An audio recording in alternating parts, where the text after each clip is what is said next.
Երբ մենք Քրիստոսի ուսմունքները կիսում ենք ուրիշների հետ, Աստված մեզ կդարձնի թանկարժեք անոթներ, այսինքն իր ժողովուրդը, որը կստանա օրհնություններ։ Միթե Աստվածաշունչը մեզ այս դասը չի սովորեցնում։ Պողոս առաքյալը գրել է. «Եվ ողջ եմ, բայց դա այլս ես չեմ, այլ Քրիստոսն է ողջ իմ մեջ»։ Այլ կերպ ասած, նա նկատի ուներ. ով որ հանդիպի ինձ, ընդունում է Քրիստոսին, միայն Քրիստոսն է լցվում իմ մեջ։ Իմից փող կամ նյութական բաներ մի խնդրեք, այլ փնտրեք Քրիստոսին։ Այդ դեպքում ես անվճար կկիսվեմ ձեզ հետ Քրիստոսով, այսպես, ուր էլ որ նա գնում էր, նա ջանասիրաբար քարոզում էր Քրիստոսին։ Ահա թե ինչպես Պողոս առաքյալը կիսվեց Քրիստոսով աշխարհի մարդկանց հետ։ Մենք պետք է նույնը անենք հիմա։ Դա անելու համար մենք չպետք է մեր մեջ ունենանք սատանային պատկանող աշխարհիկ բաները, այլ Աստծուն պատկանող բաները։ Միայն այդ դեպքում կարող ենք ապագայի հույս տալ մեր ընտանիքներին, հասարակությանը, աշխարհի դժբախտ հոգիներին։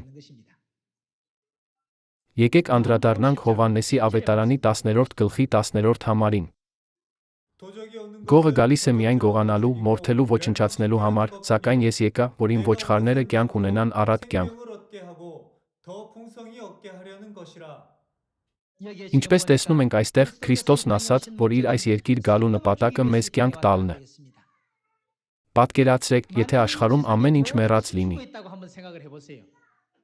Ենթադրենք, որ պատարագից հետո դուք դուրս եկաք, փողոցն այնքան լուռ էր, որ կարող էիք լսել գնդասեղի ընկնելը։ Բոլոր մեքենաները կանգնած էին իրենց տեղերում, բոլոր մարդիկ մեռած ընկած էին փողոցում։ Փողոցի երկայնքով ծառերը չոր էին ու մերկ։ Երբ տուն հասար, կատուն ու շունը սատկած էին, պառկած սեղանի տակ ու բազմոցին։ Պատկերացրեք ձեզ նման վայրում։ Պատկերացրեք, եթե ընդհանրապես կենդանի էակ չկա։ Երբ մտածում ես նման աշխարհի մասին, որքան սարսափելի է այն, համաձայն չես։